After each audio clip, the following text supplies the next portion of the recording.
damos formalmente la bienvenida mientras siguen ingresando los participantes. Ya somos 100, y en virtud del horario de que ya son 18:05 y por respeto a todos los que estuvieron ingresando en horario, vamos a dar comienzo.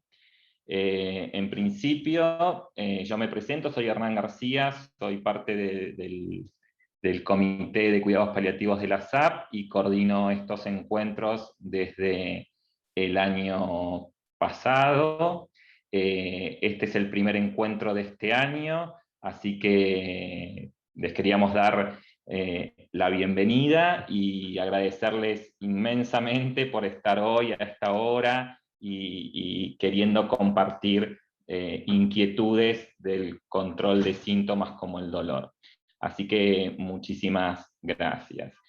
Algunos anuncios parroquiales. Les queríamos decir que este año van a ser 8 encuentros y que la asistencia va a permitir sumar créditos para la reacreditación, así que para eso es importante inscribirse. Otra cuestión más técnica es que una vez que comienza la exposición, por ahí si quieren apagar las cámaras para facilitar el tamaño de la banda de internet. Otra cuestión así también de orden es que nos vamos a manejar, somos muchos, a través de preguntas por vía chat, que vamos a tratar de írselas transmitiendo a los expositores, ¿sí? Y bueno, esas son como las cuestiones más administrativas. Les pedimos anteriormente que si se quieren ir presentando a través del chat, así sabemos cómo está compuesto el auditorio, para nosotros sería súper importante.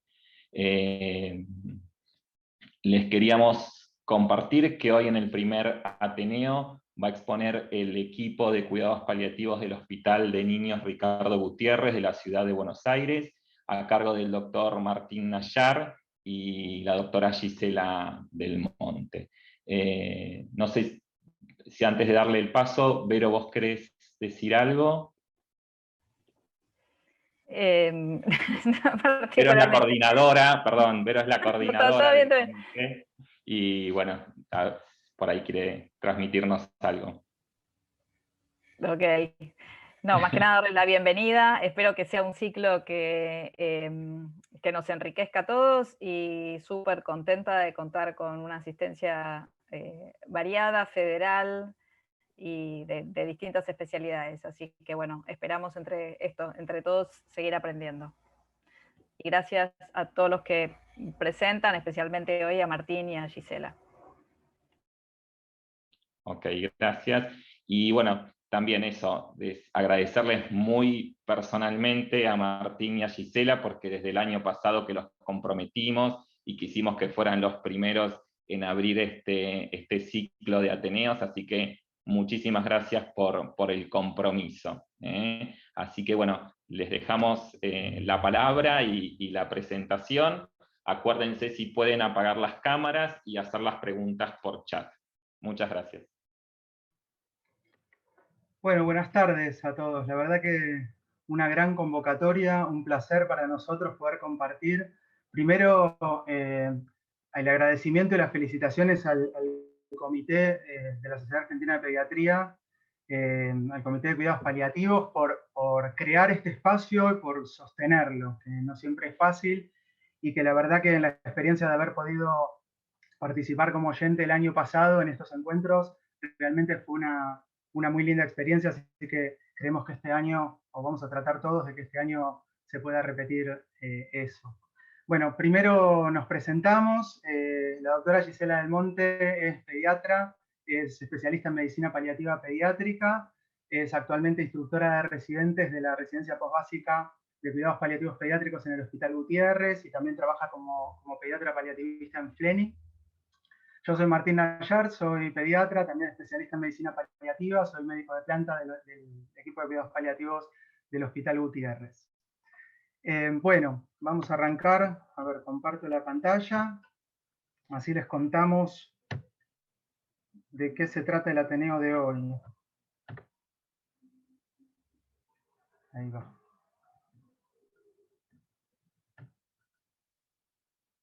Bueno, supongo que se debe estar viendo. Si puedo desactivar la cámara. Sí. Se ve, Martín, solo no está en presentación. Ahí va. Bien. Bueno, la idea nuestra en este Ateneo es poder hablar de nuestra experiencia con un opioide fuerte como es la metadona. ¿Por qué vamos a hablar de esto? A ver, siempre nos habrán escuchado a los paliativistas repetir que la morfina es la droga patrón, es el opioide de elección en los pacientes con dolor moderado a severo, ¿sí? Y la verdad que seguimos opinando lo mismo. La verdad que la morfina es la droga patrón, es con la que más experiencia hay en pediatría, es un opioide relativamente barato, debería estar accesible en todos lados, aunque sabemos que lamentablemente no es así, pero en todo caso es el más fácil al que se puede acceder. O sea que esa opinión no cambió. Pero bueno, sin embargo, desde hace ya varios años, sobre todo los equipos de cuidados paliativos, vamos ganando experiencia con otro opioide, que es la metadona, y la verdad que nos resulta muy útil en situaciones cada vez más frecuentes, y esto es un poco lo que queremos compartir con ustedes. O sea, tratar de mencionar digamos, las situaciones en las que podemos hacer uso de metadona, contar un poco de qué se trata, o sea, quiénes son los pacientes de nuestro servicio que tratamos con metadona y por qué, y después también hacer una actualización bibliográfica sobre la información que consideramos que es importante que puedan manejar con respecto a este opioide. Creo que esto, a ver, seguramente va a resultar útil, quizás no novedoso, pero útil para los equipos de cuidados paliativos, que ahí vimos que hay muchos participantes de equipos de cuidados paliativos conectados, muchas caras conocidas y muy queridas también. Pero también nos pareció que para los pediatras y los pediatras generales, tener alguna información sobre metadona, ya que pueden cruzarse con algún paciente que por alguna situación en especial puede estar utilizando este fármaco, bueno, quizás también puede resultar de utilidad. Nosotros vamos a dividir este Ateneo en 3 partes.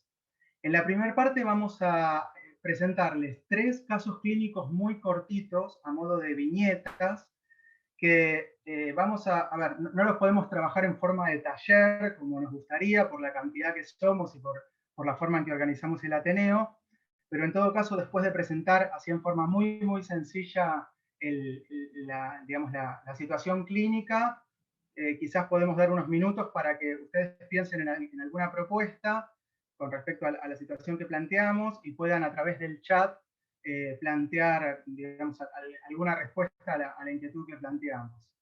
Después de esas 3 viñetas clínicas, que vamos a desarrollar así como muy brevemente, les vamos a presentar los datos de nuestros pacientes que seguimos, digamos, que tenemos en tratamiento con metadona de los últimos 2 o 3 años.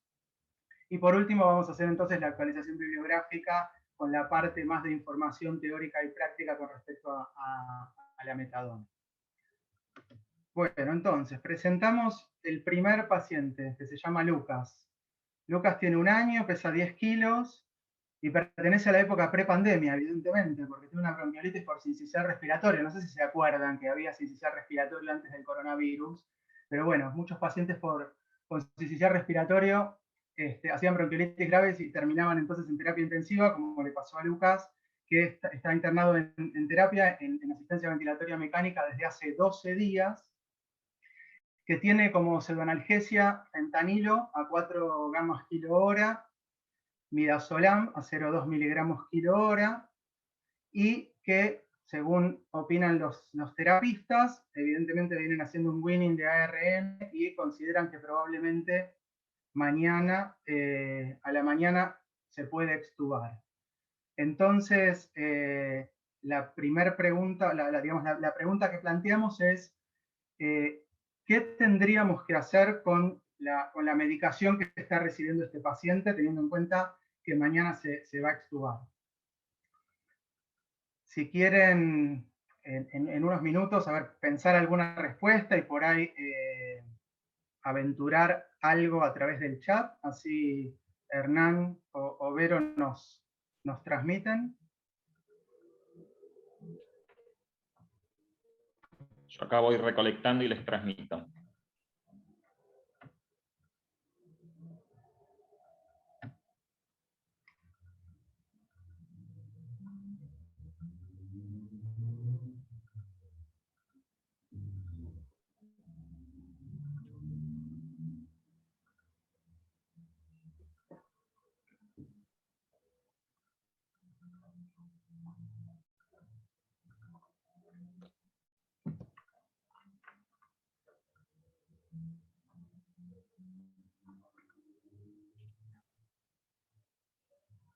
Por ahora estamos ahí sin mucha propuesta, ¿eh?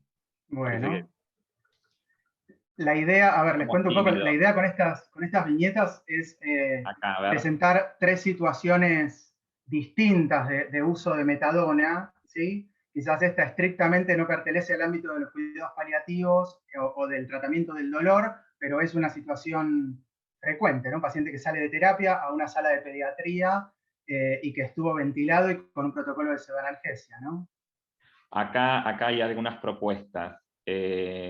Doris nos dice, nosotros iniciamos protocolo de metadona día previo al weaning de descenso paulatino del goteo de fentanilo, con cada dosis de metadona hasta suspender.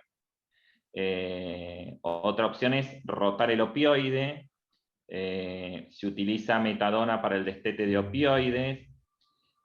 Se podría empezar con un plan de metadona 0,1 miligramos kilo cada 6 horas y descenso progresivo del goteo de fenta, rotar a fentanilo y de mida a lorazepam, hacemos conversión de midazolam a lorazepam, pasar a lorazepam. Esas son las diferentes propuestas que se aproximaron. Bien. Bueno, si surgen más propuestas, Hernán, me interrumpís y me vas contando. Bueno, Vale. Evidentemente algunos de ustedes ya, digamos, manejan esta posibilidad de rotar opioide y rotar la benzodiazepina también, por ejemplo, de un esquema de fentanilo y midazolam, que es lo que clásicamente se utiliza en la terapia intensiva pediátrica para sedar a un paciente en ARM, a metadona y lorazepam. ¿Sí? No en todos los lugares del mundo lo hacen así, pero la verdad es que en gran parte de los sitios de las terapias intensivas utilizan ese protocolo que tiene ya como algunos años de experiencia. Yo lo primero que me gustaría plantearles es cuál es la importancia de utilizar un protocolo para hacer el weaning de pseudoanalgesia, ¿sí? Porque uno podría plantear, bueno, no uso un protocolo, que cada terapista maneje la sedación o el descenso de sedación y analgesia como sepa, como le parezca, como esté acostumbrado, y que no se plantee una normativa en las terapias. La realidad es que hay ya mucha bibliografía desde hace varios años en que hay muchísimas ventajas con el uso de un protocolo de weaning de pseudoanalgesia, que podría ser metadona y lorazepam, pero podría ser cualquier otro, por estas cuestiones, ¿no? O sea, nos permite calcular las dosis en forma más precisa, tenemos un menor error en la conversión de fármacos, podemos detectar porque lo estamos buscando y porque estamos atentos al síndrome de abstinencia, que muchas veces permanece indetectado, que nos lo cuentan las familias retrospectivamente y que la verdad que los chicos la pasan muy mal con el síndrome de abstinencia. Y me parece que las dos consecuencias más importantes de utilizar un protocolo es que disminuimos dosis y tiempo de fármacos y consecuentemente disminuimos los días de internación en UTI. Y eso tiene importancia a nivel para el paciente y su familia, y también tiene importancia para la terapia intensiva que libera más rápido las camas, ¿no? Yo les voy a mostrar un poco el protocolo de pseudoanalgesia que se utiliza en el Hospital Gutiérrez y en el que nosotros participamos desde hace ya varios años y que vamos también participando en las correcciones que se fueron haciendo desde hace varios años. Esto lo empezamos en el año 2008 con una iniciativa conjunta entre el equipo de cuidados paliativos y la unidad de terapia intensiva. Lo primero que hicimos fue revisar toda la bibliografía que teníamos hasta ese momento, año 2008, ¿sí? Y les puedo asegurar que no sobraba bibliografía con respecto a Winning de pseudoanalgesia en pediatría, ¿sí? Después nos pusimos a discutir un montón de cuestiones. Esto fue un trabajo de varios meses, ¿sí? Discutimos factores de riesgo de síndrome de abstinencia, qué escalas convenía usar y por qué. Algo que llevó mucho a discusión fue el tema de las equivalencias de opioides, o sea, cuantos más artículos leíamos en relación a cómo convertir, por ejemplo, fentanilo a metadona, más confundidos quedábamos porque la verdad es que se usaban muy distintas equivalencias. Y otra cuestión que se discutió fue la duración, cuánto tenía que durar el protocolo de Winning, ¿no? De destete. Finalmente, a partir de toda esa discusión, toda esa bibliografía, y también tomando algunas decisiones en forma medio arbitraria, decidimos hacer el protocolo de conversión de fentanilo midazolam a metadona lorazepam. Y también en ese momento revisamos cómo había que descender otros fármacos que se utilizaban en la pseudoanalgesia, en pacientes que quizás era más complicado sedar, como la levomepromacina, la clonidina, el hidrato de cloral, más adelante se utilizó la dexmedetomidina. Lo que se hizo fue hacer un seguimiento de todos los pacientes que salían de la terapia intensiva, que habían estado ventilados, se los seguía durante su estancia en la sala, se buscaba, se detectaba síndrome de abstinencia con un score, y esto se hizo durante el periodo de 2 meses, por ahí en los meses más críticos del año, en pleno invierno, donde había más girocama de terapia, y se hizo durante 2 años consecutivos. Y de hecho, la verdad es que se planteó un primer protocolo que después se corrigió con los resultados de esta pesquisa y se volvió a testear al año siguiente, ¿sí? En ese momento, la herramienta que utilizábamos para medir síndrome de abstinencia era el score de Finnegan modificado. El score de Finnegan es un score que se creó para abstinencia en neonatos, hijos de madres adictas, que después se modificó para lactantes un poquito más grandes. Actualmente se usa el score de Finnegan modificado para menores de 3 meses y se usa el score de la escala de Sofía para mayores de 3 meses. Esto no para entrar en detalle acá, pero acá les muestro cuáles son las herramientas que quizás las conocen. Con un score de Finnegan de más de 8 puntos hablamos de abstinencia, con una escala de Sofía de 4 puntos o más también hablamos de abstinencia. O sea que esto es importante medirlo con una herramienta que nos permita objetivar, no simplemente me parece que el paciente está abstinente. Bien, y ahora entonces les cuento muy brevemente cómo quedó este protocolo que empezamos en el 2008, que lo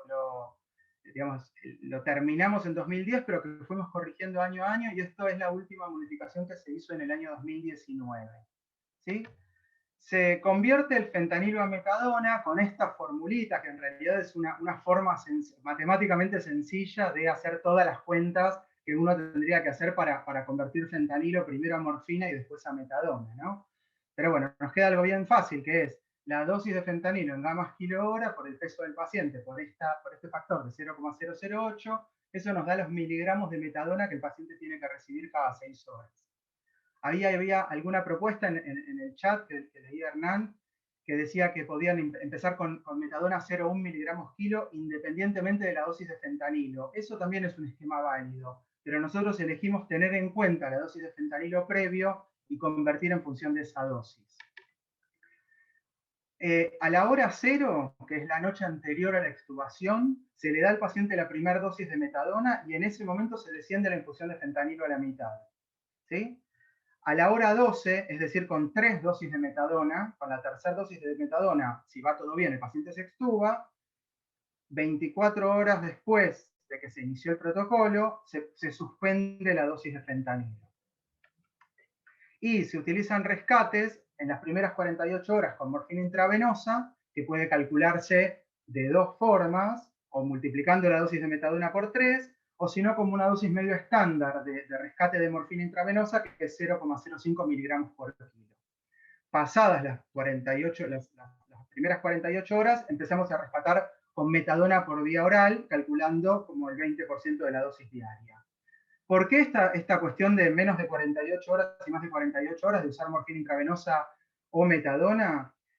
A ver, lo que siempre nos dicen los terapistas es las primeras 48 horas de un paciente extubado son bastante críticas como para que pueda volver a necesitar la asistencia ventilatoria. Entonces, la situación de abstinencia hay que resolverla rápidamente, y rápidamente quiere decir de forma intravenosa, ¿no?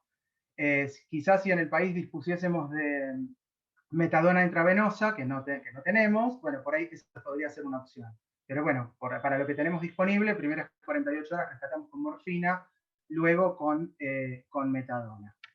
¿Y cómo descendemos la metadona? Acá también hay una última modificación del año 2019. Depende cuántos días de ARM tiene el paciente, que es uno de los factores de riesgo del síndrome de abstinencia, ¿no? Si tiene menos de 21 días de asistencia ventilatoria, podemos espaciar el intervalo de metadona cada 48 horas, esto siempre que no haya recibido rescates, o sea, pasamos la metadona de cada 6 a cada 8, luego cada 12, luego cada 24 horas, y luego 48 horas después suspende. Si la asistencia ventilatoria se necesitó por más de 21 días, ese mismo espaciado de dosis se hace cada 72 horas. Bueno, muy brevemente, también convertimos midazolam en lorazepam, asumiendo una relación de 12:1 entre midazolam y lorazepam, y la forma fácil de hacerlo es los miligramos kilo-hora de midazolam por el peso del paciente por un factor de conversión de 0,5, eso nos da los miligramos de lorazepam que tiene que recibir cada 6 horas. Las primeras 48 horas en forma intravenosa y después se puede pasar a lorazepam vía oral. ¿Cuándo recibe el lorazepam? La primera dosis la recibe a la hora 24 y en ese momento suspende la infusión de midazolam, ¿sí? Si necesita rescates de lorazepam por presentar abstinencia, se rescata con el 20% de la dosis diaria y el descenso se hace de una forma parecida a la metadona. Y esto también fue una modificación de los últimos 2 años. ¿Sí? Antes habíamos leído y siempre decíamos que tratábamos de no espaciar las dosis de lorazepam, de descender de a 25% de la dosis, encima lo hacíamos cada 5 días, o sea que era bastante eterno el descenso. Pero bueno, la verdad es que los últimos artículos que tuvimos oportunidad de revisar nos mostraron que sí es posible espaciar la dosis de lorazepam sin que necesariamente haya abstinencia, y la verdad que esto es más cómodo y más rápido. Entonces, cada 48 horas, si el paciente se ventiló por menos de 21 días, se espacia la dosis, y si se ventiló por más de 21 días, se hace esto cada 72 horas. Bien. Este entonces es el protocolo. Sí. No, discúlpame que te interrumpa, pero así no se diluye la consulta. Hay una pregunta interesante que dicen en relación a la metadona, si no recibió rescates, no se desciende al próximo, perdón, me corrijo, y si recibió rescates, no se desciende al próximo intervalo hasta las 48 horas sin rescate. Claro, ahí en el protocolo, a ver, no quise poner todo porque iba a quedar muy largo, pero en el protocolo está contemplado qué pasa si el paciente en cada uno de los descensos de metadona, dentro de esas 48 horas que uno espera entre cambio y cambio de intervalo, recibe rescates. Entonces, si recibe rescates, si es un rescate aislado, tengo que frenar el descenso y esperar 48 horas. Pero si son rescates seguidos, tengo que incluso volver para atrás y volver a la dosis previa de metadona, porque quizás ese paciente estaba con mayor dependencia física y entonces necesita más tiempo de descenso. Y eso nos pasa con los pacientes que están ventilados mucho tiempo. Hay como, bueno, varios factores para tratar de predecir la posibilidad de síndrome de abstinencia, ¿no? Uno es la edad, por la permeabilidad de la barrera hematoencefálica, otro es el tipo de opioide que uno utiliza, que normalmente es el fentanilo, que es muy liposoluble y pasa muy rápido a la barrera. Otra es la dosis acumulada de fentanilo y otra es el tiempo. Por ejemplo, a ver, un dato de la bibliografía que puede resultar por ahí interesante, con más de 5 días de fentanilo yo tengo 50% de probabilidad de presentar abstinencia, con más de 10 días el 100%. ¿Sí? Y con dosis acumulada, por ejemplo, de 1500 gamas acumulada, ¿no? de fentanilo, tengo también el 100% de posibilidad de presentar abstinencia. Entonces, bueno, hay como ciertas cuestiones que pueden predecir abstinencia, así que la verdad que hay pacientes en que los destetes no se pueden hacer con este protocolo, sino que hay que hacerlos más despacio. Muchas gracias. Bueno, y por último, también para mostrarles, así como más brevemente, bueno, como les decía, también habíamos calculado cómo descender la levomepromacina en aquellos pacientes que se utiliza, el hidrato de cloral, la clonidina. En los últimos años diría que más que hidrato de cloral ya casi no utilizamos. Levomepromacina como cuarta droga, y como tercer droga cuando no se pueden sedar adecuadamente los pacientes, incluimos la dexmedetomidina o la clonidina, ¿sí? Bueno, hasta acá entonces, esto fue la primera viñeta clínica, y ahora le doy la palabra a Gisela para que nos... Perdón, antes que eso, les digo entonces cómo resolvimos el paciente Lucas, ¿no? Entonces, utilizamos este protocolo que les acabo de mostrar. Entonces, en la hora 0 convertimos las 4 gamas kilo-hora de fentanilo a metadona, que nos da 0,3 miligramos cada 6 horas. En la hora 12 el paciente, por suerte, se pudo extubar, se descendió la infusión de fentanilo a la mitad. En la hora 24 convertimos el midazolam al lorazepam y nos quedó 1 miligramo cada 6 horas. Y en ese mismo horario suspendimos la infusión de fentanilo, que ya estaba en la mitad, y suspendimos la infusión de midazolam. Si va todo bien y el paciente no requiere rescates, dentro de 48 horas empiezo los descensos. Así que este primer caso entonces es uno de los ejemplos de uso de metadona, en este caso para weaning de pseudoanalgesia en pacientes ventilados. Bueno, ahora sí, Giselle, te dejo para el caso clínico número 2. Bueno, gracias, Martín. ¿Me escuchan ahí? Sí. Bueno, pasamos entonces al otro caso. Este caso es una paciente de 10 años, Romina, que pesa 30 kilos. Ella, bueno, tiene una encefalopatía crónica no evolutiva con hidranencefalia, bueno, tiene una válvula de derivación ventrículo-peritoneal, está traqueostomizada, gastrostomizada.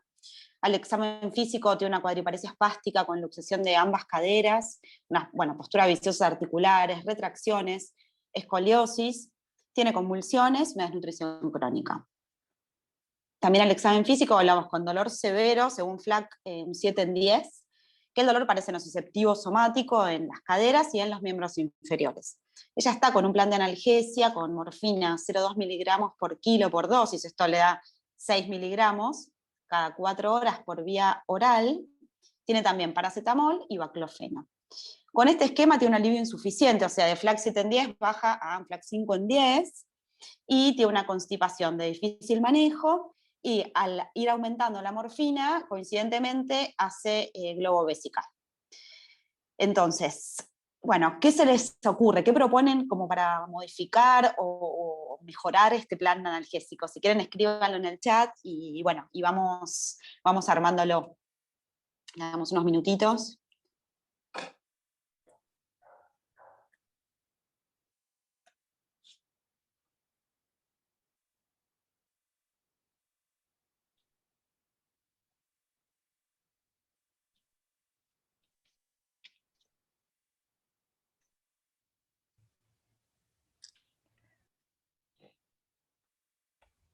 Preguntan si tiene alguna medicación adyuvante. Tiene esto, tiene la morfina, paracetamol y baclofeno. También preguntan si la dipirona ayudaría para el globo vesical y además proveería analgesia. También proponen rotar el opioide. También se propone rotar el opioide por síntoma no controlado y efectos adversos. Preguntan desde cuánto tiempo recibe este esquema. Bueno, que no puede faltar el catártico. Otra propuesta es agregar gabapentin y evaluar la respuesta clínica.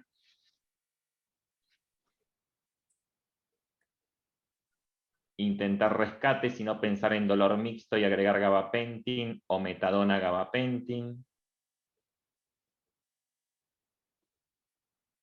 Bien, o sea, en principio por ahí lo piensan como un dolor neuropático o mixto. Entiendo por el... Sí, impresiona que sí por las preguntas. Acá hay una pregunta puntual si no tiene dolor neuropático. Parece somático visceral.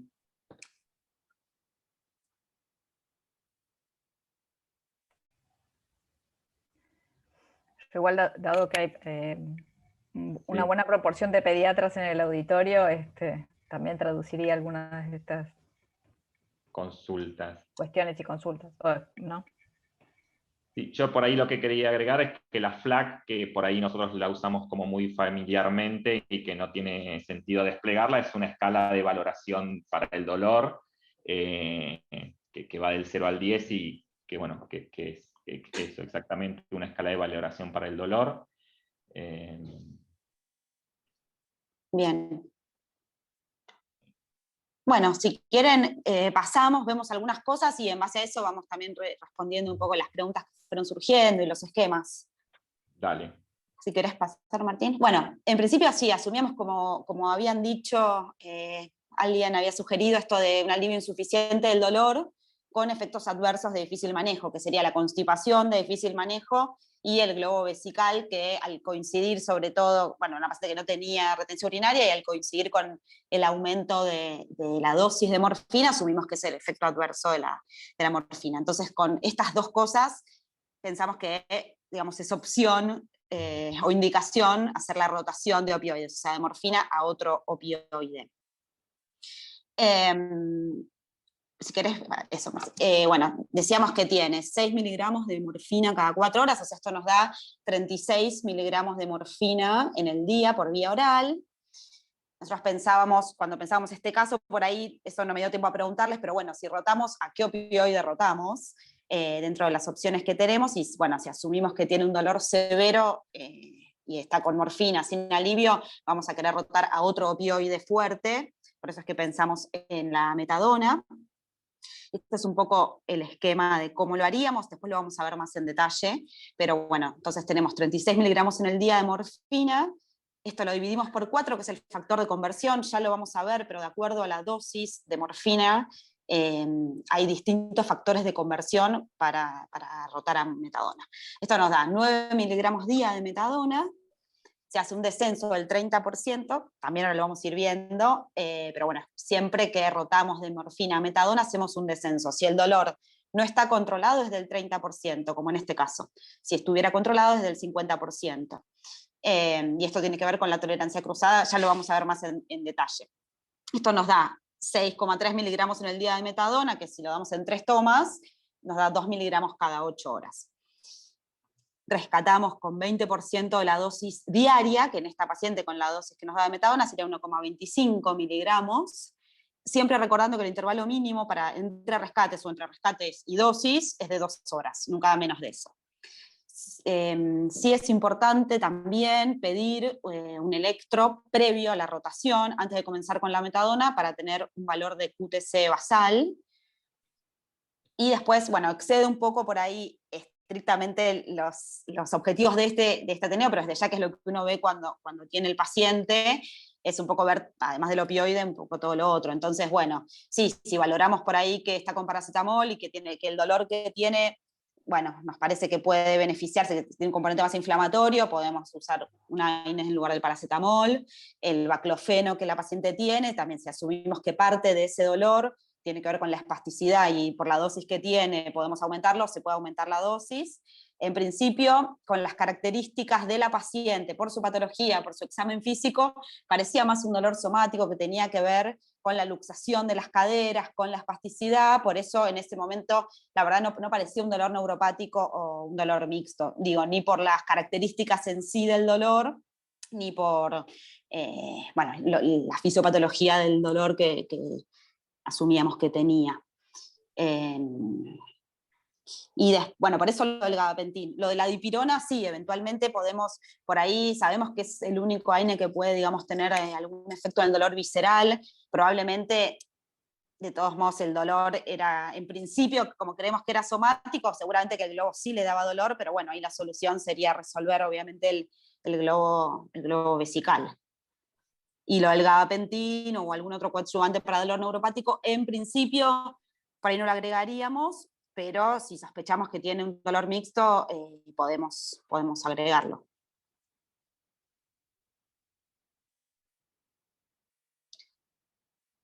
Bien, si quieren pasamos al próximo, este es como otro escenario. Martín habló un poco del descenso de pseudoanalgesia. Esto sería como un caso de rotación de opioides, de morfina hasta metadona. Y si quieren pasamos al otro caso para después hablar un poquito de la teoría. Perdón, voy a prender la luz. Ahí está.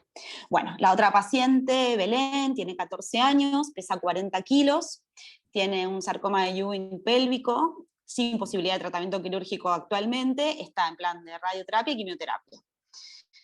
Tiene un dolor severo, de escala numérica 9 en 10, en la cadera derecha, que es donde está ubicado el tumor, que irradia a la fosa ilíaca y al miembro inferior derecho, y agrega paroxismos en el muslo derecho.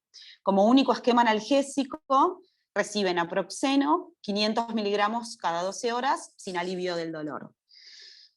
No tiene ningún otro analgésico. ¿Qué propondrían lo mismo? ¿Agregar o cambiar? ¿Qué se les ocurre?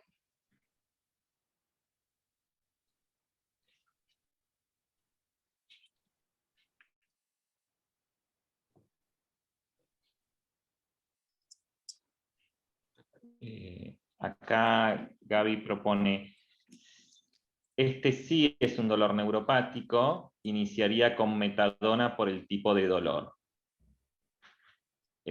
Otra propuesta es opioides, otra es AINES, morfina y gabapentin, o morfina y gabapentin. Otra propuesta es agregaría un opioide y laxante más un adyuvante. Dicen parecería dolor mixto. Otra propuesta es morfina más gabapentin como clásico. En general cuesta elegir metadona de inicio, pero se podría. También proponen agregar gabapentin. Otra propuesta es metadona. Otra propuesta es la morfina más corticoide para un alivio rápido. También proponen metadona más gabapentin.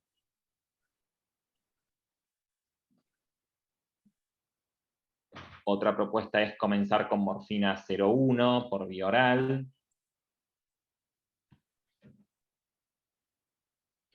Bien.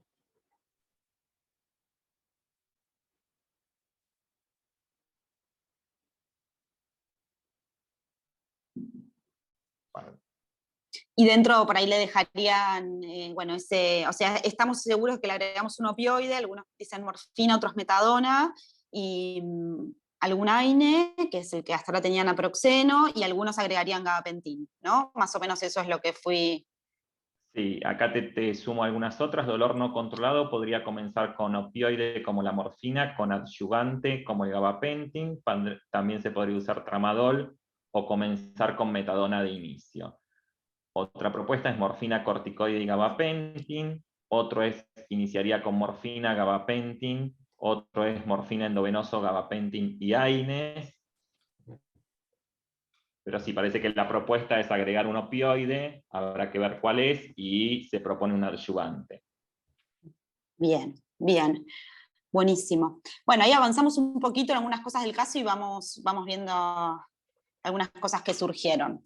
Entonces nosotros sí, asumíamos esto como un dolor mixto, como bien decían, porque tiene el componente somático, pero también tiene el componente neuropático claro, severo, porque en la escala numérica es un dolor 9 en 10, y además la paciente tiene un tumor de pelvis. Entonces, por estas dos cosas juntas es que podemos pensar la posibilidad de agregar metadona como primera línea.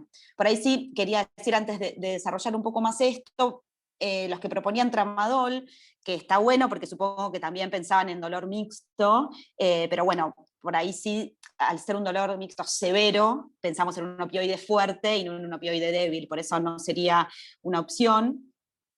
Y respecto a los que ponían también morfina endovenosa, por ahí esto excede también un poco el objetivo del Ateneo en sí, pero por ahí si esta paciente tolera en realidad vía oral y elegimos morfina, preferiríamos que sea vía oral, porque también sabemos que por la farmacocinética de la morfina sería preferible a que sea endovenosa, salvo obviamente que si no tolera, ahí sí. Pero bueno, avanzando un poco con este caso. Sí, perdón. Hay una intervención que me parece como muy interesante, que es un poco el motivo que queremos compartir con el resto de los pediatras. Acá la doctora Patricia Taborda dice: con dolor severo pediría a los paliativistas que sean agresivos para calmar el dolor y después desescalar.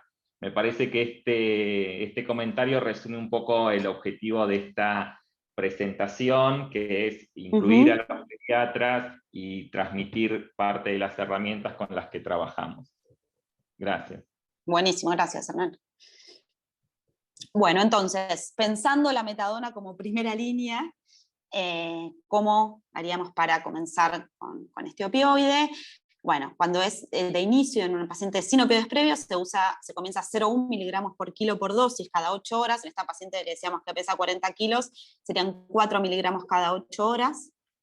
Los rescates los hacemos con el 20% de la dosis diaria, o sea, 2,5 miligramos, respetando lo mismo que charlábamos antes, esto va siempre para la metadona, con el intervalo mínimo entre rescates o entre rescate y dosis de 2 horas. Solicitar previamente el electro para ver el QTc basal antes de empezar con la metadona. Esto es para poder descartar prolongaciones previas de QTc de otras causas. Y si es importante, digamos, usando la metadona como primera línea, administrar todos los rescates necesarios, bueno, siempre en realidad, no solo en primera línea, no lo vamos a ver, pero administrar al comienzo todos los rescates necesarios, siempre respetando el intervalo mínimo, pero sin escatimarlos, y sin modificar la dosis de metadona. Esto también lo vamos a ver un poco en detalle porque en un ratito, pero recién al 7º día, revalorar la dosis, e ir viendo según los rescates de metadona de las últimas 48 horas, por eso es importante que queden registrados, ahí sí poder ajustar e indicar el aumento de dosis, pero hasta ese momento manejarse con los rescates. A veces esto genera un poco de desesperación, un poco también con lo que comentaban recién, porque uno ve el paciente que está con dolor y que tiene por ahí hace 3 días la misma dosis, pero con esta droga sabemos que es así, que no se debe titular antes. Sí, no dejar al paciente con dolor desde ya y dar todos los rescates que sean necesarios.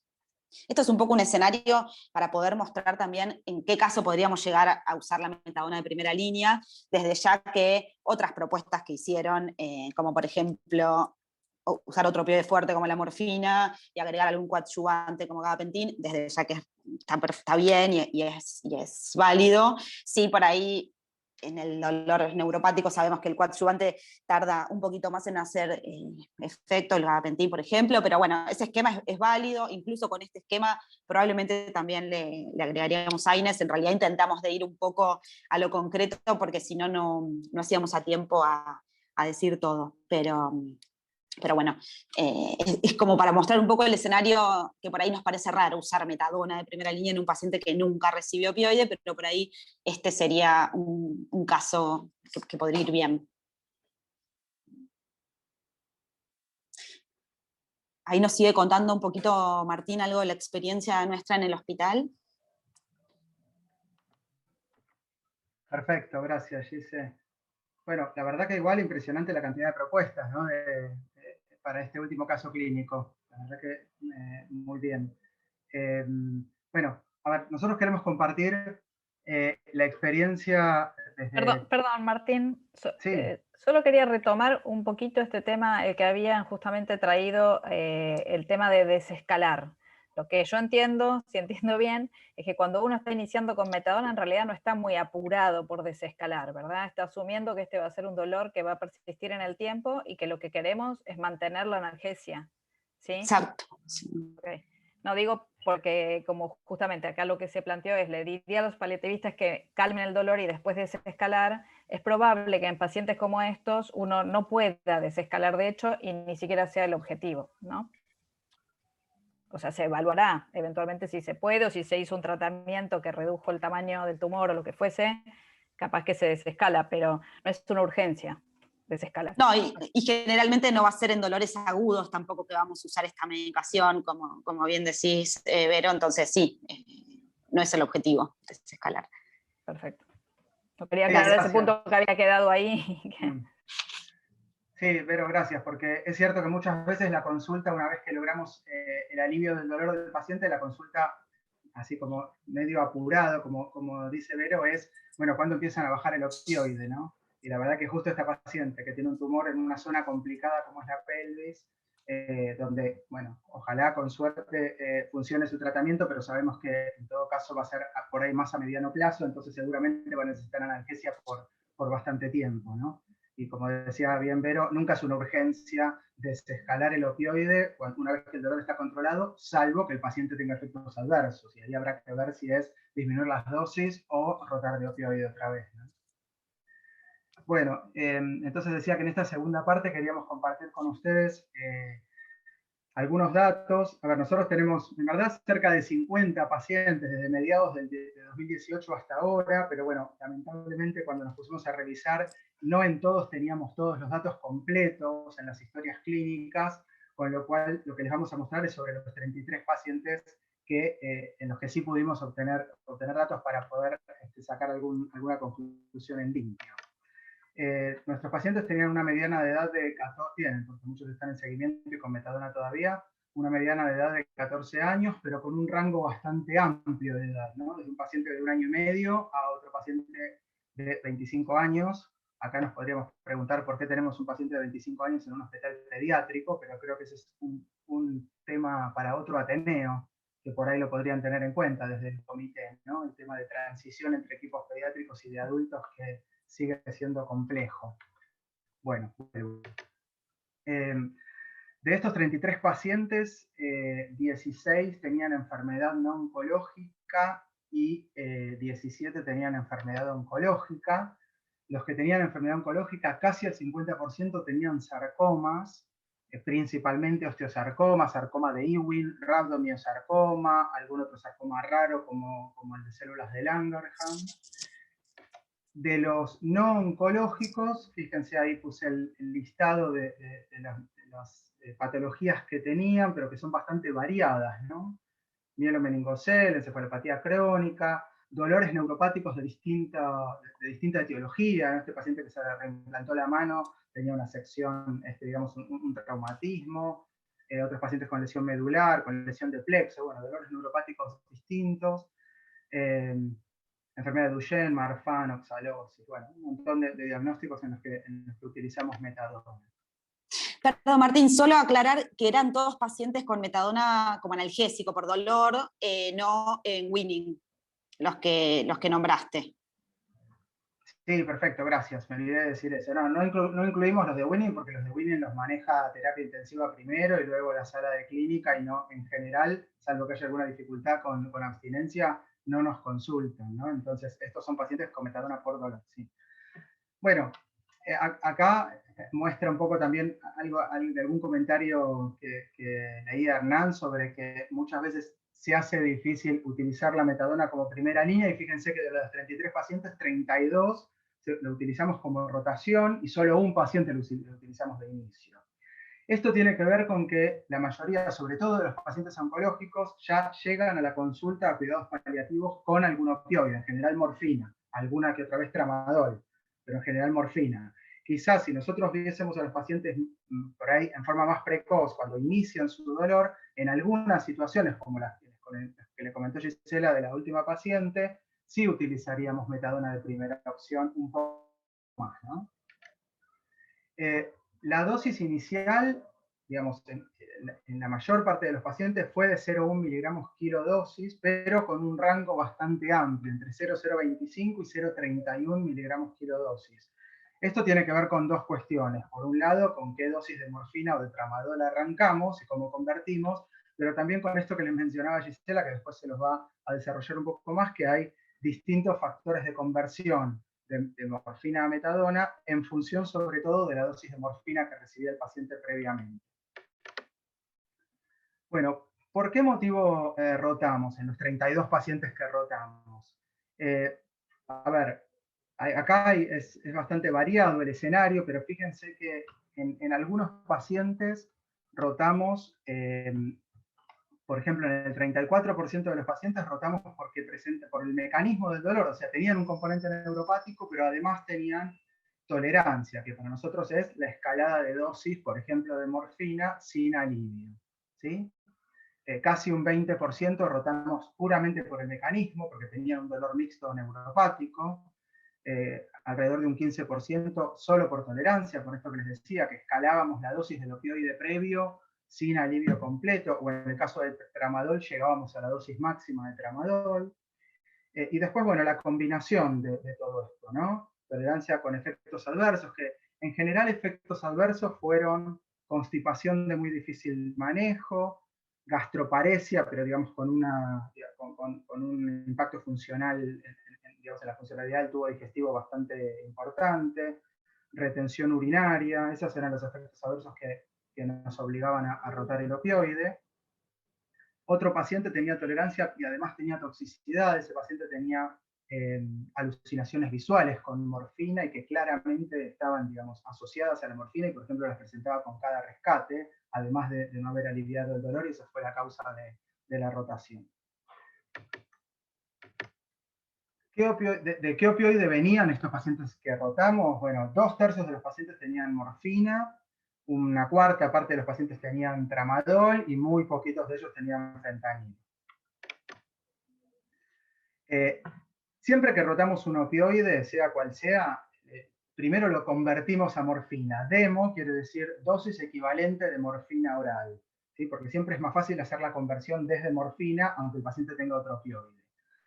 La relación que usamos entre morfina y metadona, en la mayor parte de los pacientes fue 4:1, pero fíjense el rango, ¿no? Como después les va a explicar Gisela, el rango es variable, o sea que algunos tenían 4:1, pero algunas llegamos a usar una relación de 12:1, en función de la dosis de morfina que traían previa. Bueno, este también nos pareció un dato importante para mostrarles.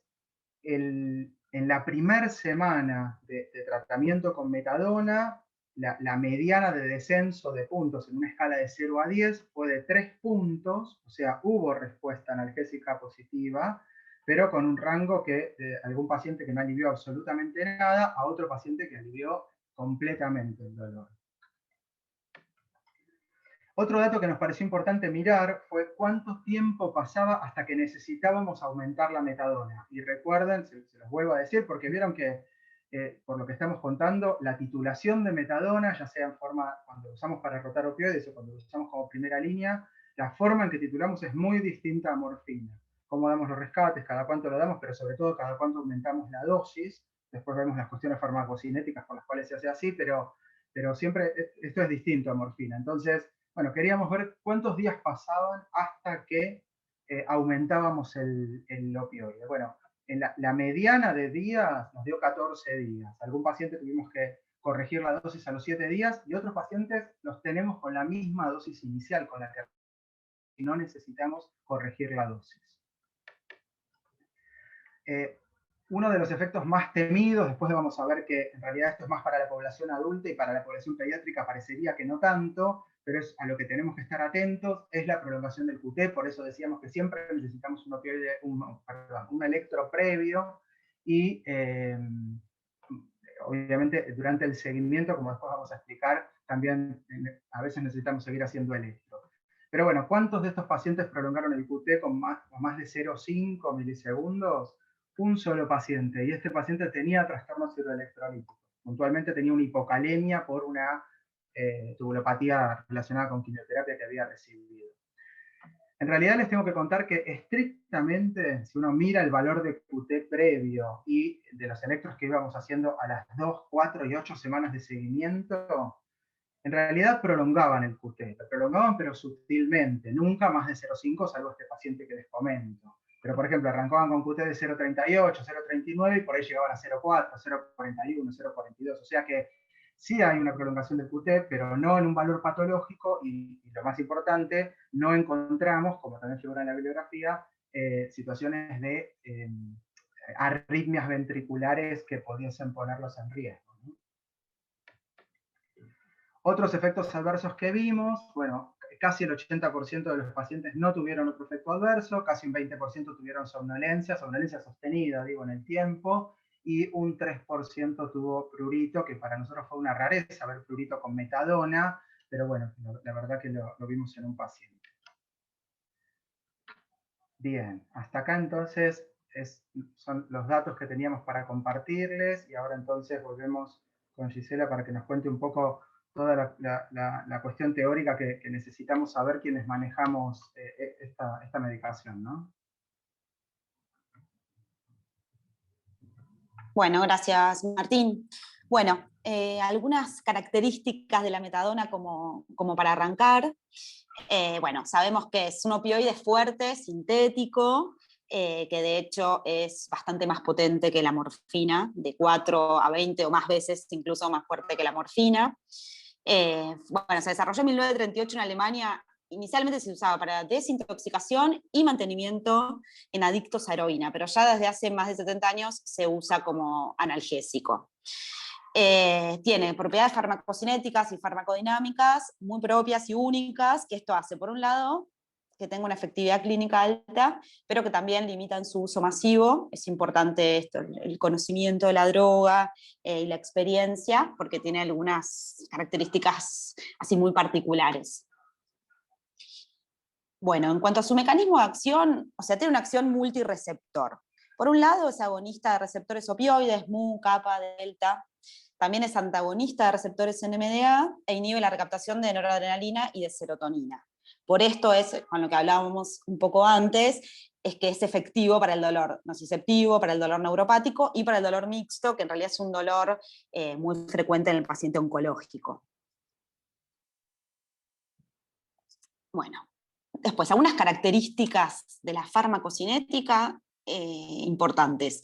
Es una droga muy lipofílica, tiene un volumen de distribución importante, esto quiere decir que pasa rápidamente a los tejidos. Y esto también le da la característica de la cinética bifásica que tiene la metadona.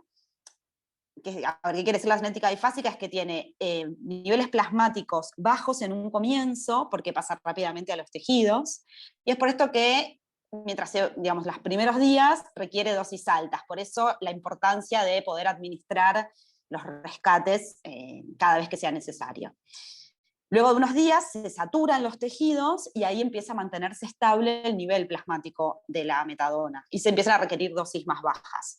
Por esto es, de todo lo que hablábamos previamente, de la titulación que no puede ser previa a los 5 o 7 días, depende de la bibliografía, pero tiene que ver con esto. Si no aumenta previamente, cuando se saturan los tejidos, el nivel plasmático es muy alto y podemos generar toxicidad por ahí más retardada.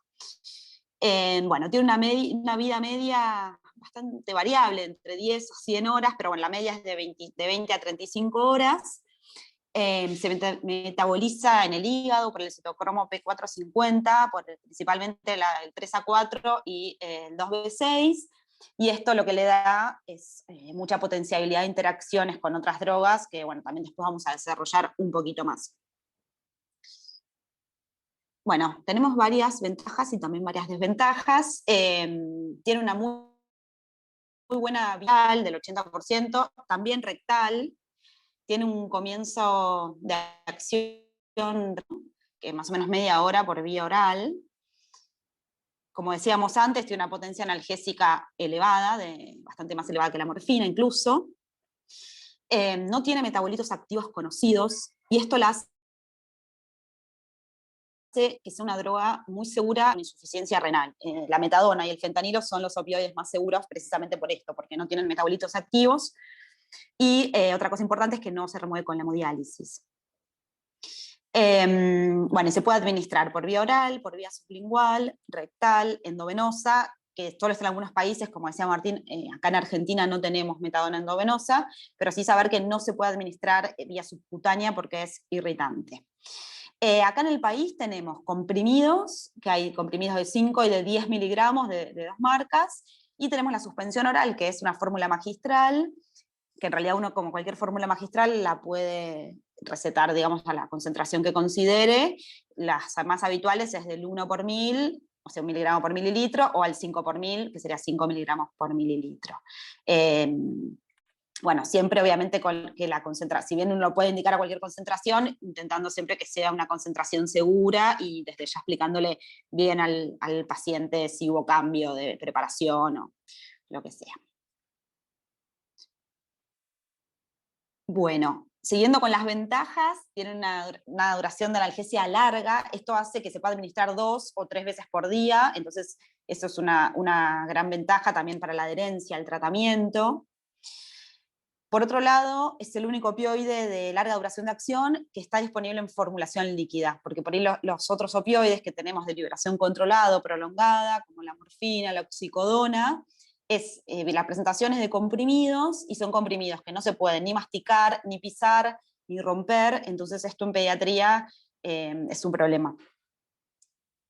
Bueno, genera menos constipación que la morfina, es de bastante bajo costo, como también nombraba antes Martín, previene o revierte la tolerancia a opioides y la hiperalgesia por opioides. Esto tiene que ver con, hablábamos antes de todos los mecanismos de acción, con el antagonismo de los receptores NMDA. Y otra de las ventajas es que se puede usar altas dosis sin generar neurotoxicidad. Esto está en la bibliografía, y la verdad que nosotros también, en la experiencia que tenemos con metadona, vimos que con dosis bastante altas no observamos neurotoxicidad. Y después, bueno, obviamente que tiene desventajas. Bueno, tiene una vida media larga, impredecible, que puede ir desde 10 a 100 horas. Esto la hace, obviamente, de difícil manejo. Tiene también una variabilidad interindividual en la farmacocinética muy importante. Se titula lentamente, bueno, lo que hablábamos previamente, ¿no? Recién al 5º o 7º día podemos pensar en aumentar la dosis. Después, las potencias relativas con otros opioides son variables, por eso es que no existe una equipotencia fija, por ejemplo, con la morfina, y esto también hace que la rotación pueda ser complicada. Bueno, después otra gran, creo que es, a mi entender, de las principales desventajas, tiene numerosas interacciones con otros fármacos a través del citocromo P450, eso también lo vamos a ver un poquito más en detalle, pero realmente es algo que hay que tener todo el tiempo presente al usar metadona. Y bueno, la prolongación del QTC, que en realidad, como decía Martín, y como vamos a ver ahora a continuación, en pediatría no parecería ser un gran problema. Bueno, acá hay 2 estudios solamente como para mostrarles un poco. Este estudio es un estudio retrospectivo que toma 4 años, de 2006 a 2010, en una institución oncológica pediátrica. Son 37 pacientes, en lo que evalúa los distintos valores de QTC en el contexto del tratamiento con metadona. Ve que hubo una prolongación del QTC durante el tratamiento con metadona, pero nunca alcanzando valores de QTC patológicos. Sí, por ahí comenzaban con una media de 0,43 y llegan hasta casi 0,45. Y sí, lo que también concluye este estudio, dice que no hubo una correlación entre la dosis o la duración del tratamiento con metadona y cuánto se prolonga el QTC.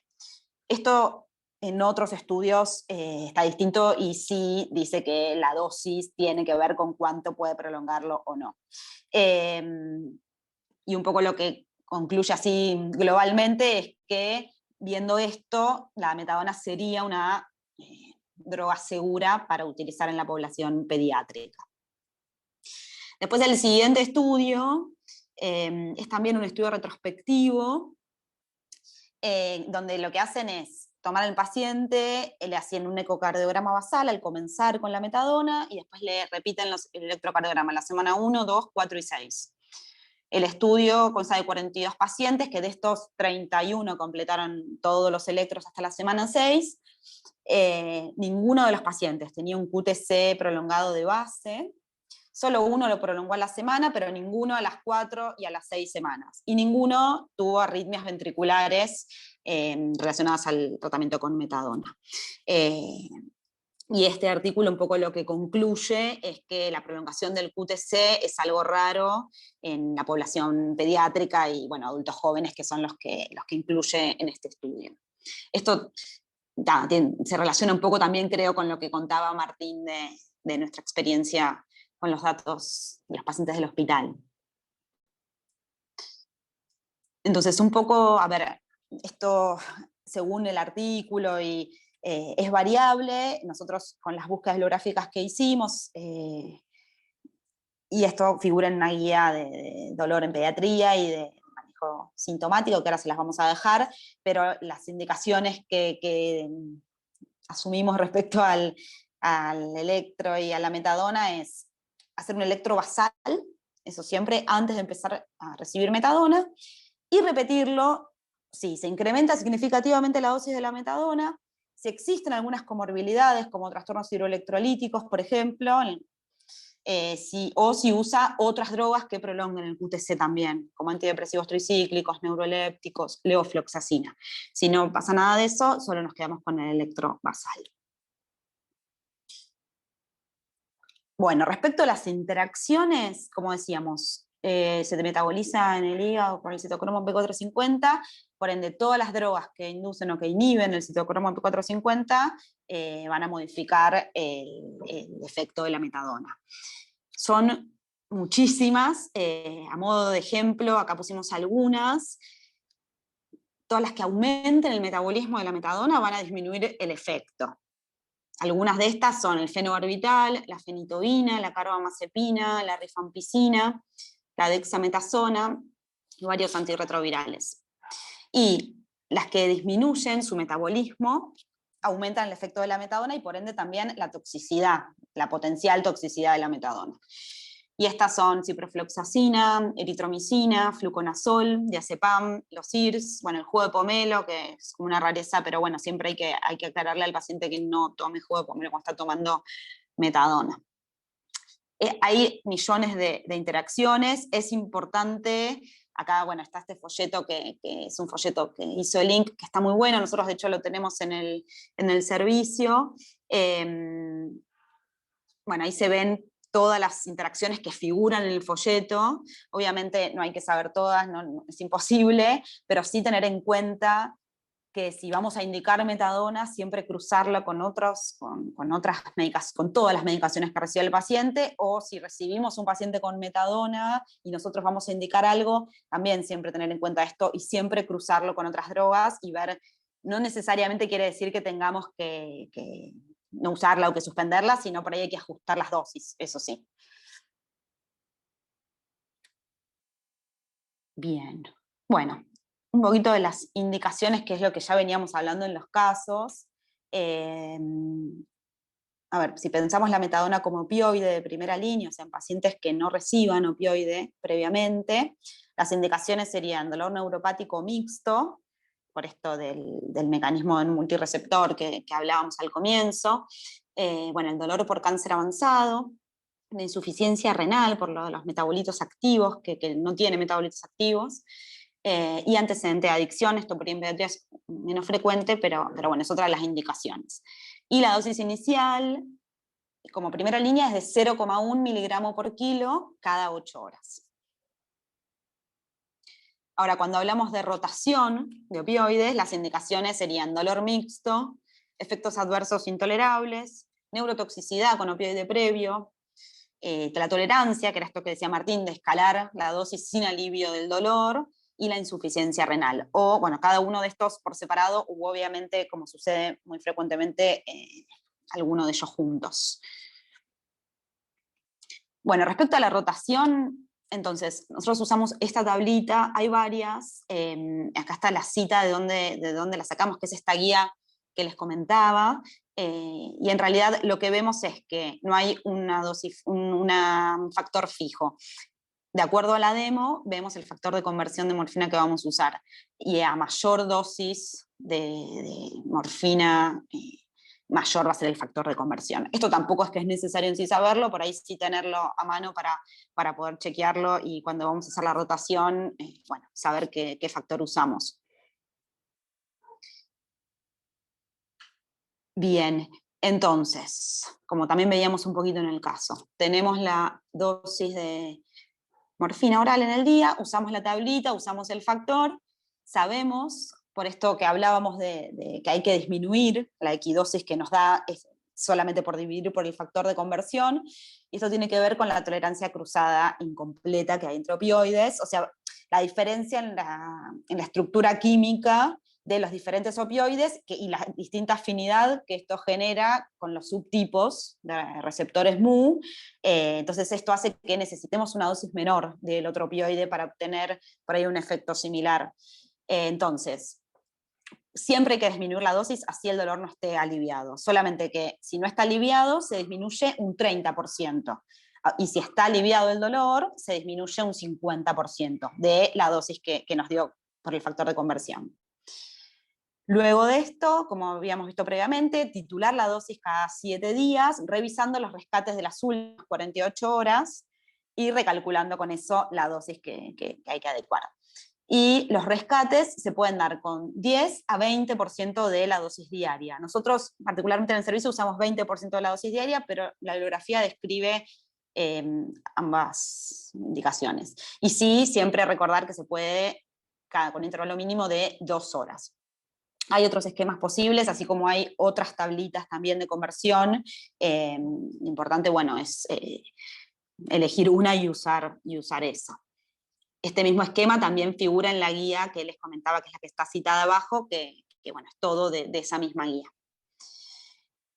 Sí es bastante importante tener un seguimiento muy cercano con el paciente que se está haciendo la rotación. Idealmente internado, si no se puede internado, ambulatorio, pero pudiendo asegurarnos que vamos a tener un control diario con el paciente, ya sea telefónico o en el consultorio, pero sí diario, porque si uno no puede asegurar este seguimiento diario, tanto para ver el alivio del dolor, los efectos adversos, las interacciones, por ahí es algo que si bien puede tener indicación de rotar, si no tenemos manera de hacer el seguimiento diario, por ahí no hay que hacer la rotación. Así de importante es, digamos, lo cercano del seguimiento.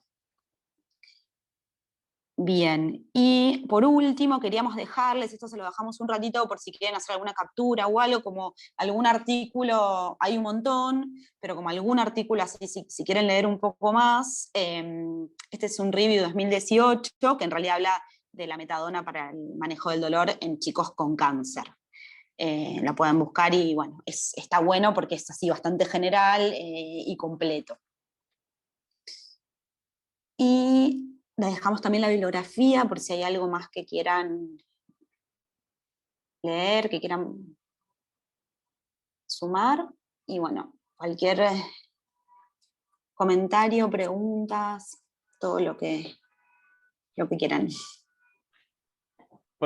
Probablemente podemos dejar la bibliografía para que la gente vaya Dale. tomándola a quien le interesa. Bueno, vamos a dar lugar a las preguntas. Desde ya muchísimas gracias Martín y Gisela. La verdad que fue súper interesante. La idea era que este tema pudiera llegar a especialistas y a no especialistas. Sabemos que por ahí es resorte más del especialista en dolor o cuidados paliativos, pero queríamos compartir con ustedes un diálogo, una terminología para poder de a poco empezar a hablar un mismo idioma. Así que muchísimas gracias. Hay algunas preguntas que fueron llegando durante la presentación, que no los quise interrumpir, pero me parecieron algunas importantes. Me parece que Doris preguntaba cuál era la dosis máxima de metadona en función de pacientes por ahí obesos o adolescentes mayores de 70 kilos que están proviniendo de la UCIP y que les da un poco de temor usar el protocolo de weaning con metadona.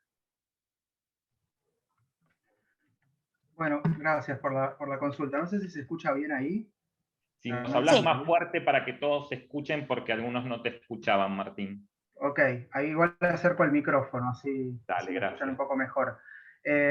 Sí, a ver, si bien uno podría pensar, la metadona, como todo opioide fuerte, no tiene techo, sin embargo, en los protocolos de weaning de pseudoanalgesia, sí es importante poner una dosis máxima, y en todo caso siempre está la opción de titular. Digo, si me quedé corto con la dosis, entonces, por ejemplo, este protocolo que les mencionaba del Hospital de Niños tiene una dosis máxima de 5 miligramos cada 6 horas. ¿Sí? si la cuenta que yo les mostraba de la dosis de fentanilo por peso por 0,008 me da más de 5 miligramos cada 6, freno ahí. Igual le pongo 5 miligramos cada 6 y eventualmente uso rescates y eventualmente aumento la dosis. Pero es más seguro usarlo de esta forma. Ok. Otra pregunta también muy interesante, una doctora neonatóloga nos preguntaba acerca de los opioides durante la lactancia. Bueno, me parece que lo importante es saber que todos los opioides pasan a la leche materna, ¿sí? Por lo tanto, la verdad es que uno debería, si se puede, evitar y usar otra medicación. Si no, la verdad es que sería con un cuidado extremo o eventualmente suspender la lactancia, ¿no? Porque hay que saber que el lactante va a recibir, si no, la dosis de opioide a través de la leche.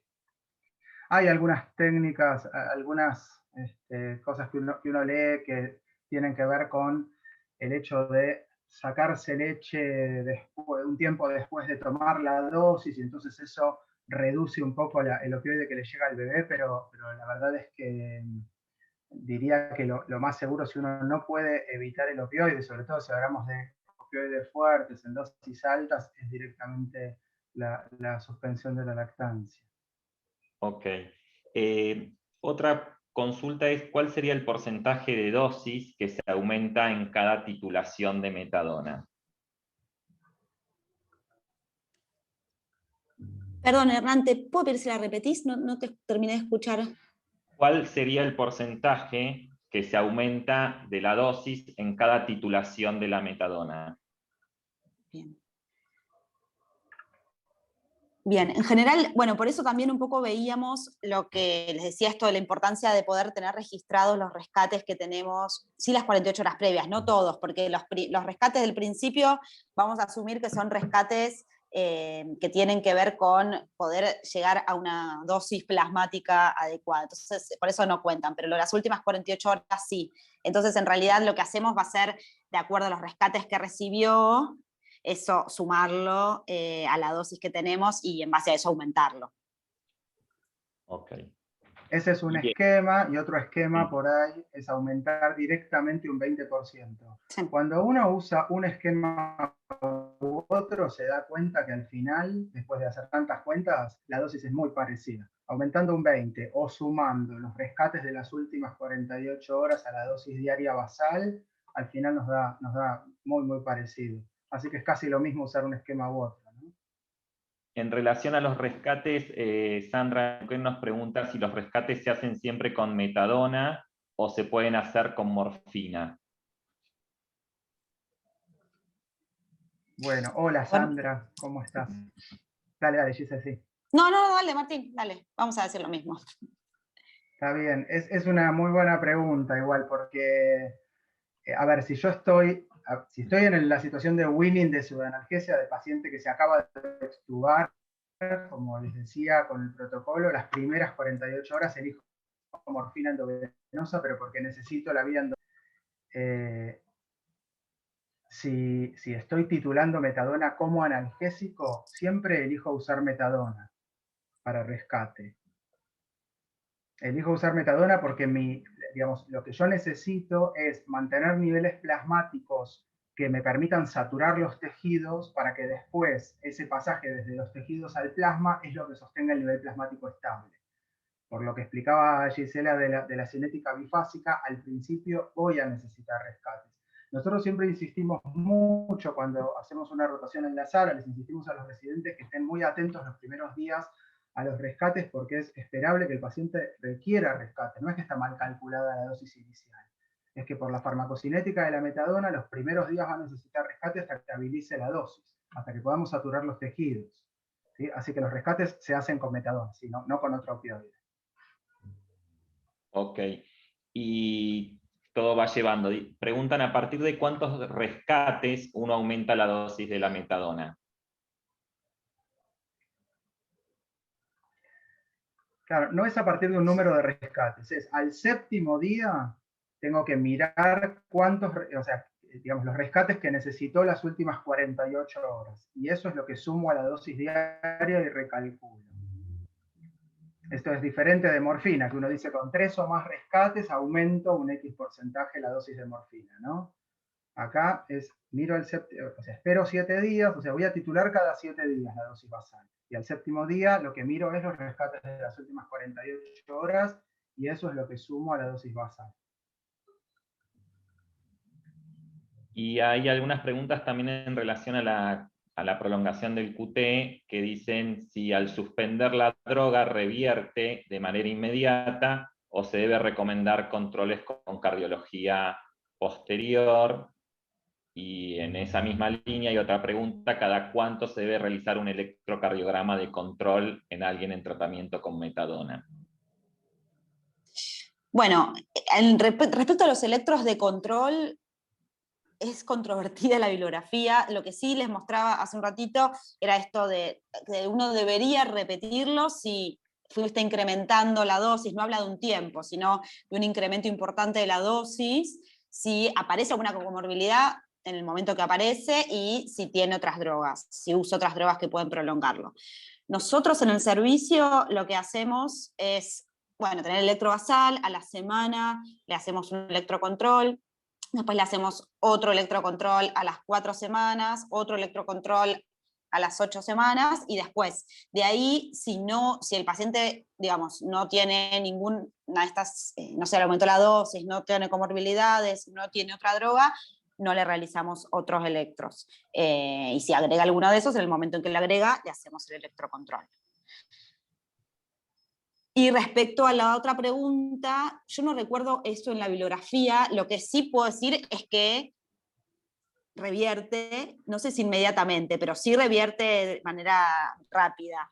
Pero no podría decirlo con la bibliografía. No sé, Martín, sí vimos que los pacientes con un poquito prolongado, por ahí entre la semana y las 2 semanas, ya vuelven a tener el valor previo de QTc. Pero eso es un poco desde la experiencia, no tanto desde la bibliografía. Claro, pasa que la realidad es que no tenemos pacientes que han prolongado el QT por metadona como para poder decir si al descender desciende el QT. La única paciente que les comentábamos tenía una hipocalemia y mejoró el QT cuando se corrigió la hipocalemia. Por lo tanto, no tuvimos que corregir la dosis de metadona. La hubiésemos corregido si, o sea, la hubiésemos disminuido si al corregir la hipocalemia el QT seguía prolongado. Quizás yo les podría decir que tenemos más experiencia con prolongación del QT en amitriptilina que en metadona.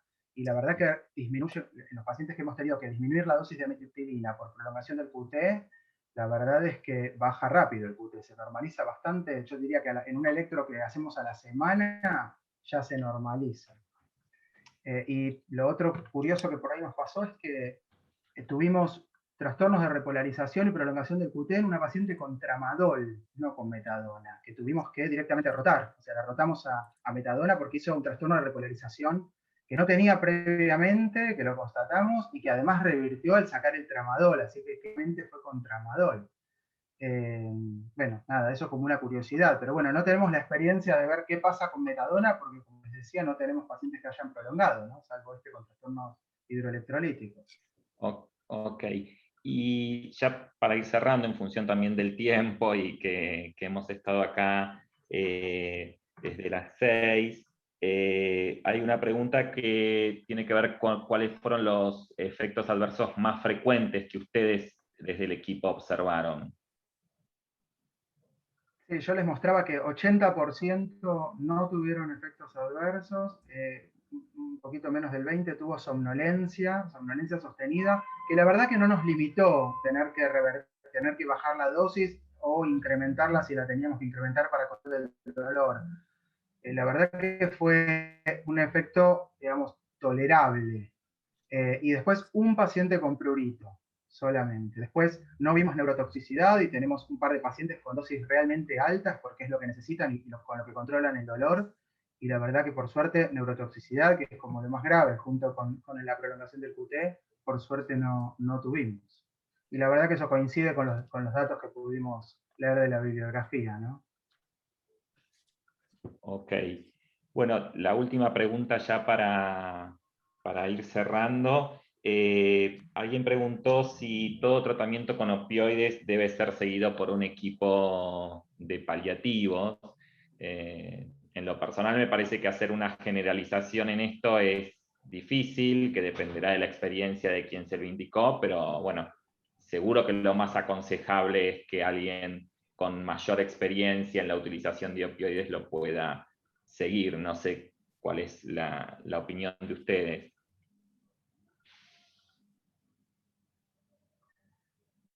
Sí, a ver, yo personalmente creo que un pediatra general puede entrenarse perfectamente a manejar morfina y que debería hacerlo. Digo, porque va a tener situaciones de dolor agudo en una guardia, en una sala de internación, de pacientes con patologías agudas, con dolor severo, que no va a lidiar con AINE y que la verdad que resulta muy útil que pueda manejar morfina. Otros opioides como metadona, como oxicodona, por ahí creo que serían de resorte del especialista o por lo menos con la consulta o la guía de un especialista por todas estas dificultades y en realidad, digamos, estas cuestiones particulares, bueno, como comentamos hoy puntualmente de la metadona, que me parece que requieren de cierta experiencia para su uso, ¿no? Bueno, muchísimas gracias. Antes de terminar, en el chat le compartimos una encuesta para evaluar esta actividad que bueno, que para nosotros nos va a venir como súper bien para mejorar y para optimizar estas presentaciones. Así que ahí en el chat está el link, también por ahí lo podemos mandar por los otros medios. Y me parece que nos queda agradecerles, pero de manera muy, muy sincera, la presencia de todos ustedes hoy acá. Estuvieron 1 hora y media, no hubo caída de los asistentes, hubo una participación muy activa, así que muchísimas gracias a todos ustedes, muchísimas gracias a Martín y a Gise nuevamente, y bueno, les agradeceríamos muchísimo que nos puedan responder la encuesta, y recordarles que los Ateneos va a ser los terceros martes de cada mes, y les vamos a ir promocionando mediante las diferentes redes sociales cuáles van a ser los diferentes temas. Así que muchísimas gracias. No sé si alguien quiere